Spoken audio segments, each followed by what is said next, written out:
Hola, ¿cómo están? Yo soy Miriam Perdiguero, soy licenciada en terapia ocupacional para los que no estuvieron en la charla de presentación, en la clase de presentación, y acompaño a Marité, ¿sí? En el módulo 3 y 4 de la materia Teoría Avanzada del Trabajo y Diversidad Cultural dentro de la maestría de terapia ocupacional. Hoy lo que vamos a ver en esta primera parte es un poco conceptos en cuanto a la parte psicosocial del puesto de trabajo, ¿sí? Y para empezar, vamos a ver, vamos a ver el concepto de NEFA, ¿sí? ¿De qué hablamos cuando hablamos de salud mental en el trabajo? Y aquí es importante que nos detengamos un segundo y pensemos que justamente para NEFA, cuando hablamos de salud mental, no estamos hablando de la ausencia de enfermedad, sino en un desequilibrio que hay en la dinámica entre las exigencias del puesto de trabajo y las capacidades, los recursos que tiene la persona para llevar adelante, ¿sí? Que tiene el trabajador o la trabajadora para llevar adelante. Cuando ese equilibrio se ve alterado y, y empieza a condicionar, ¿sí? El funcionamiento de la persona, es cuando empieza a aparecer, ¿sí? El concepto cuando se empieza a afectar la salud del trabajador. Bien, esto puede estar condicionado ya sea por la organización del puesto de trabajo, por aspectos técnicos, por lo que vamos a ver después, lo que son los aspectos organizacionales, ¿sí? El ritmo, la carga horaria, etcétera, eh, rotaciones, ¿sí? Y por la parte social, ¿sí? Por la dimensión social del puesto de trabajo, que vendría a ser básicamente los vínculos que establecemos con el grupo que compartimos, ya sea en la parte jerárquica o bien con entre pares o gente que tengamos a cargo. Bien, aquí es importante que pensemos siempre en que esta dinámica va y viene según el desempeño o el desarrollo que logre la persona en cuanto a sus habilidades para enfrentar la exigencia del trabajo. Muchas veces cuando nosotros recién nos incorporamos a un puesto de trabajo, puede ser que esas exigencias, ¿sí? Nos demanden, ¿sí? O nos genera un desequilibrio, pero a medida que vamos ganando habilidades, conociendo el puesto de trabajo y demás, ese equilibrio vuelve a su estado. ¿Bien? Entonces ahí no se genera un problema de salud, sino es un proceso de adaptación. Vamos a ir viéndolo poco a poco. ¿Bien? Ahora, lo que me gustaría es detenerme en por qué para nosotros es importante entender la salud mental o atender la salud mental dentro del proceso de análisis. ¿Bien? Básicamente porque influye, ¿sí? en, eh, en, en toda la relación del trabajo, ¿sí? Tanto en la productividad como en los niveles de satisfacción del trabajador, ¿sí? Pensemos que un trabajador sano, un trabajador que se vincula sanamente con la institución o la empresa donde está desempeñándose, va a ser un trabajador que logre mayor productividad, que no haya tanto ausentismo, ¿sí? Que genere mayor satisfacción, una mejor calidad del puesto de trabajo, por lo cual para nosotros hoy es más que importante el hecho de poder ir atendiendo estos aspectos. ¿Bien? Y ahora cuando pensamos qué afectan a los factores, qué afectan a la salud mental del trabajador, básicamente vamos a englobar o vamos a hablar de algunos, ¿sí? La sobrecarga del trabajo es cuando el trabajador, ¿sí? Tiene mucho más trabajos de lo que sus capacidades, sus habilidades pueden dar abasto, ¿sí? Esto se puede dar por la mala distribución dentro del equipo de trabajo, ¿sí? Porque eh, no hay cantidad de personal suficiente, ¿sí? Para llegar a los objetivos, cuando los objetivos no son acordes a las capacidades reales del trabajador o del equipo de trabajo en general, ¿sí? Otro factor que afecta la salud mental de los trabajadores muchas veces son las condiciones físicas del entorno, ¿sí? Eh, el hecho de que nos estemos desempeñando en un puesto de trabajo en donde esté inmerso dentro de un entorno, eh, puede haber humedad, temperatura, vibración, ruido constante, malestar, desorden, ¿sí? Mucha iluminación, poca iluminación, todos esos aspectos físicos que completan nuestro entorno van a hacer que afecten nuestros niveles de cognición, nuestros niveles de atención, ¿sí? No solo por la seguridad física, sino también hay que pensar en la sí, de seguridad o en la salud psicológica y psíquica de los trabajadores. Bien, las relaciones laborales, las relaciones entre pares, como se los mencioné anteriormente, de jefes, ¿sí? Los estilos de comunicación, los estilos de liderazgo, la distribución y carga de las tareas, como les mencionaba anteriormente, y cómo un sector representa o tiene fuerza o no dentro de la organización en general, ¿sí? Cómo se vincula ese trabajador y ese sector dentro de lo que es la empresa o dentro de lo que es el sistema de trabajo, también afecta muchas veces a la salud del trabajador. ¿Bien? Ahora lo que vamos a hacer es hablar un poquito, ¿sí? De los factores psicológicos, perdón, ergonómicos del puesto de trabajo, ¿sí? Intentando, perdón, pasar, ¿sí? Vamos a hablar ahora, sí, perdón, no llegó a ver la proyección, vamos a hablar de los factores ergonómicos del puesto de trabajo y muchas veces se tiende a pensar como factores ergonómicos únicamente limitándonos a lo que son eh, el diseño del puesto de trabajo, ¿sí? La mesa, la silla, la altura de la silla, los agarres, ¿sí? Pero la realidad es que la ergonomía abarca muchísimo más que solamente el diseño. Sí, obviamente nos importa, pero también importa analizar otros aspectos, ¿sí? Del puesto de trabajo cuando hacemos un análisis ergonómico. Entonces, nosotros vamos a tener una mirada integral del puesto de trabajo, en donde, como les decía, sí, obviamente vamos a mirar todo lo que es el diseño del puesto, la altura, los tipos de agarre, la altura de la superficie de trabajo, las sillas, ¿sí? Los elementos utilizados y demás. También vamos a hacer mucho hincapié en los tipos de movimientos, en las posturas que realiza el trabajador o la trabajadora al momento de ejecutar su tarea, si las posturas son acordes, si permanece por mucho tiempo en una posición, si ejerce si ejerce movimiento con ejecución de fuerza, si hace movimientos repetitivos, si la carga que tiene el cuerpo al ejecutar la tarea, ¿sí? Otro de los aspectos que desde la ergonomía vamos a ver, obviamente son los aspectos del ambiente físico, ¿sí? Esto implica la temperatura, la iluminación, ¿sí? Si hay o no vibración, por ejemplo, ¿sí? Todo lo que es ambiental. Si hay luz natural, si hay luz artificial únicamente, ¿sí? Eh, la ventilación, otros aspectos que vamos a ver desde la ergonomía cuando hacemos nuestro análisis son las cargas cognitivas que demanda esa tarea en particular para el trabajador o la trabajadora, ¿sí? Es decir, qué niveles de atención, concentración, precisión, memoria, ¿sí? Y demás requiere para ejecutar la tarea en forma eficiente, ¿bien?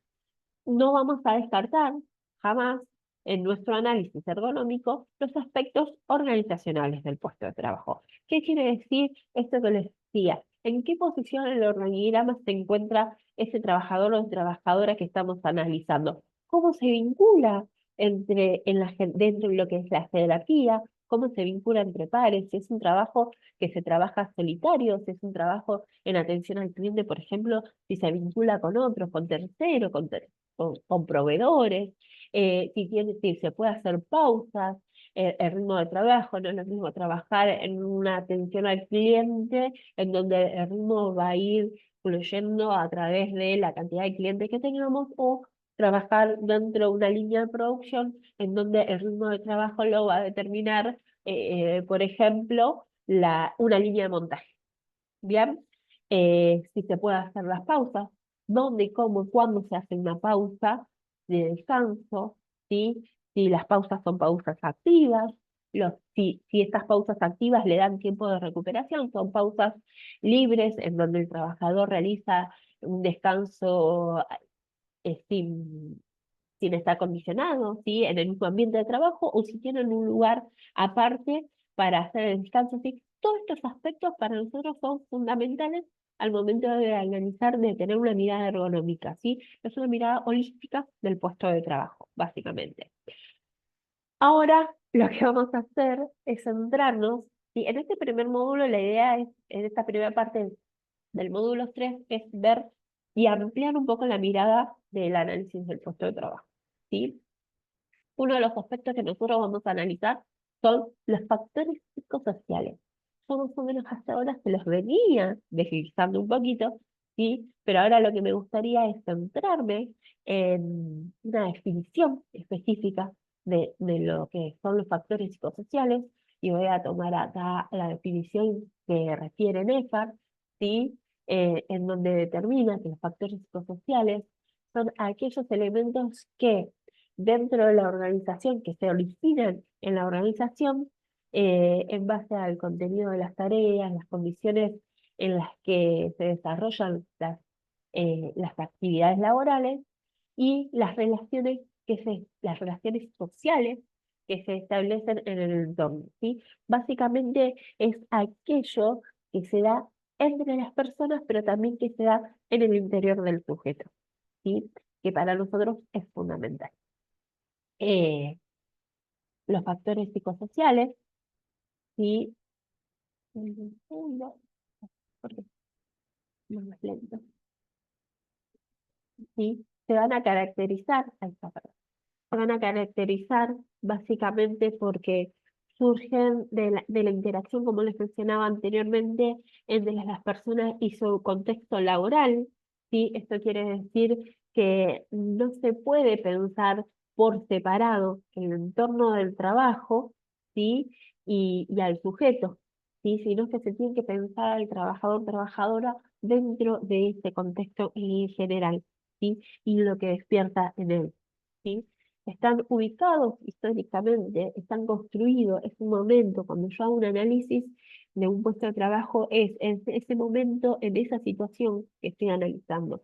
Si, por ejemplo, un puesto de trabajo genera un cambio en la organización, quiero un ejemplo, un líder cambia en ese puesto de trabajo, ya esta organización, este puesto de trabajo cambió, ¿sí? Ya los factores psicosociales que se generan producto a este cambio, o sea, este cambio, esa rotación de líder, por ejemplo, puede llegar a generar nuevas situaciones y nuevos aspectos, nuevas cargas psicosociales dentro del puesto de trabajo. ¿Bien? No son neutros, ¿sí? A ver, en sí las cargas psicosociales, los factores psicosociales, sí son neutros y los analizo por separado, pero la realidad es que yo tengo la obligación de analizarlos en un entorno, y ese entorno basta que determine si pueden ser positivos o negativos. Positivos van a ser cuando en la exigencia o el entorno genera un placer, ¿sí? Ese factor psicosocial genera un placer, cuestiones positivas en el sujeto, y va a ser negativo cuando generan un conflicto tal que generan una carga negativa, un daño en el trabajador. Bien, eh, muchas veces están limitados, están ligados en realidad por la organización del trabajo.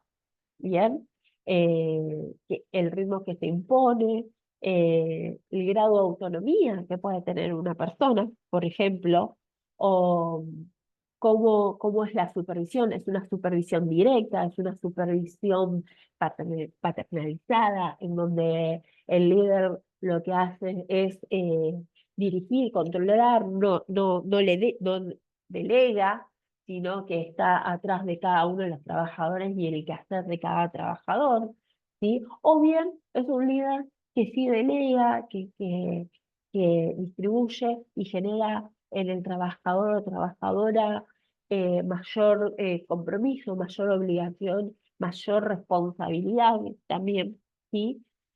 Todo esto afecta a cómo impactan los factores psicosociales eh, en las personas. ¿Bien?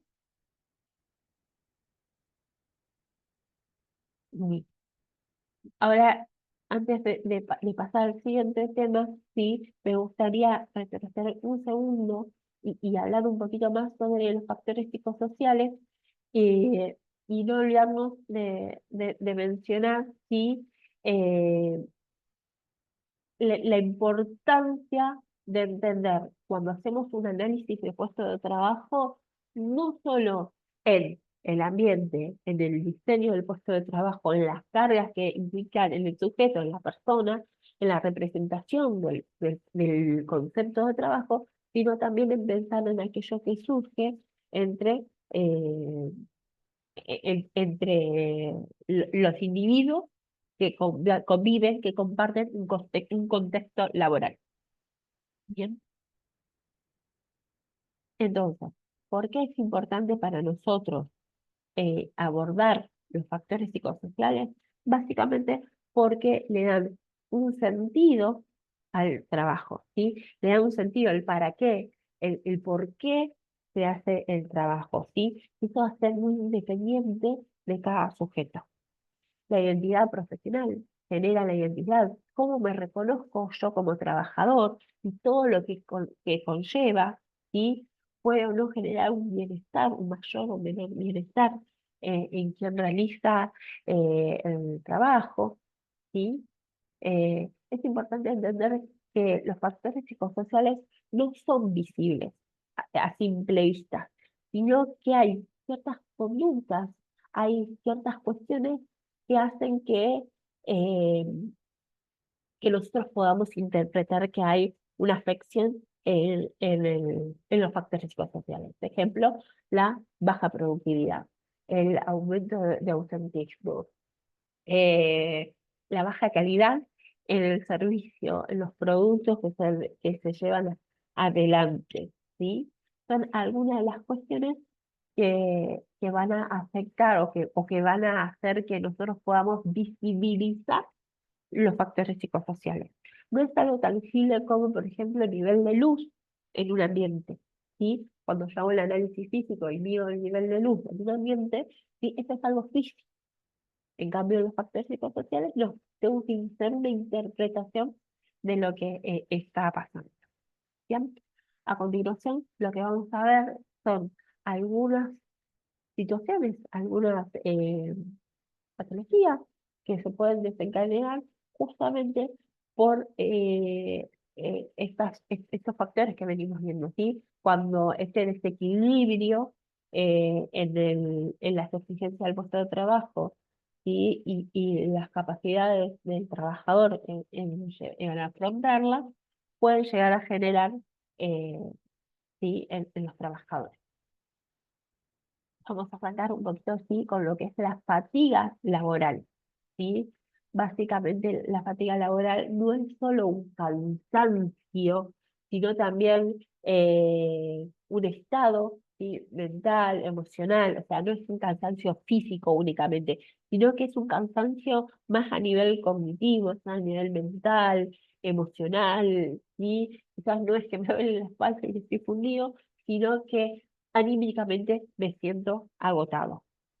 Bien, Eh, el estrés laboral, ¿sí? Es una respuesta a, es una respuesta a la exigencia que pueden ser normales, pero cuando son excesivas o mal gestionadas, ¿sí? Se transforman en distrés. Es decir, es un estrés negativo, ¿sí? Que impacta la salud emocional sobre todo, eh, sobre el sujeto, ¿sí? Eh, Acá es importante que sepamos entender que el estrés laboral, ¿sí? No siempre es negativo. Eh, el estrés laboral muchas veces es motivador, ¿sí? Puede ser adaptativo, es el eustrés, ¿sí? Que lo conocemos como el estrés, es cuando una exigencia, ¿sí? Genera el trabajador presente en el trabajo, el trabajador lo entusiasma, ¿sí? Le genera energía para poder resolverlo, entonces logra una adaptación y llevarlo adelante. Ahora, cuando los niveles de estrés son negativos, ahí es cuando se transforma en distrés y después se transforma en algo patológico. ¿Bien? Ahí es cuando se genera la depresión, se genera una sensación de cansancio, ¿sí? Básicamente. Bien, esto como les comentaba, sí, el estrés es la forma negativa del estrés, es cuando el equilibrio se rompe, sí, es cuando el trabajador no logra dar, eh, llegar a cumplimentar o la exigencia o lo que tiene que poner de parte suya es demasiado para para su situación, ¿sí? Porque esto va a variar también en la persona, en las situaciones independientes, o sea, las situaciones extra laborales que pueda llegar a tener. Ejemplo, una persona, una mujer, ¿sí? En donde es recién mamá. Mamá y hace poquito que nació su bebé, y el contexto también personal también hace que su forma de desempeñarse o su forma de gestionar, mejor dicho, esa situación de estrés laboral, ¿sí? Se pueda tornar negativa cuando antes no lo era. ¿Ya? ¿Por qué? Porque hay algo en su situación que cambió. Por eso es tan importante esto que mencionaba Néstor, es decir, no es, i- es una construcción histórica de un momento histórico del sujeto, ¿sí? Que estamos analizando. Entonces, ahora lo que vamos a ver, lo que es el burnout, ¿sí? O síndrome de la cabeza quemada, ¿sí? El trabajador quemado, ¿sí? Que genera una especie de agotamiento emocional, ¿bien? Aparece como resultado de una exposición a largo plazo de distintos factores, ¿sí? Básicamente, Nefar lo que va a decir que es como uno de los momentos, ¿sí? De los efectos más graves que pueden generar los factores de riesgo psicosociales, ¿sí? En el trabajador, especialmente al realizar tareas con alta carga emocional y bajo reconocimiento, ¿sí? Lo interesante aquí es que Nefar, lo interesante que señala Nefar es que no solo describe estos fenómenos, estas situaciones que les estoy mencionando, eh, no solo las describe, sino que los relaciona con las condiciones de la organización. O sea, no es solo el momento, a ver cómo lo explico. Y es fundamental que todas estas situaciones, tanto el estrés, el burnout, y la fatiga, todo esto lo pensemos a nivel de sujeto, pero también del contexto. Eso es fundamental, ¿sí? Entonces, básicamente, rápidamente, lo que vamos a hacer es repasar, ¿sí? Vimos muy rápido todo lo que son los factores psicosociales, ¿sí? Lo que representa la importancia del abordaje, ¿sí? La importancia de entender que los factores psicosociales no siempre son negativos, sino también pueden ser positivos y generan una carga positiva en el trabajador, que van a generar una alteración en la salud del trabajador, y en los aspectos en la salud mental del trabajador, cuando este desequilibrio entre la exigencia del trabajo y las capacidades del trabajador que llevadas adelante se sostiene a lo largo del tiempo, ¿sí? En la próxima clase lo que vamos a hacer es hacer un mini repaso y vamos a empezar a abordar estos temas como ejemplo en distintas situaciones. Bueno, espero haber sido clara y los espero en la próxima clase. Muchas gracias.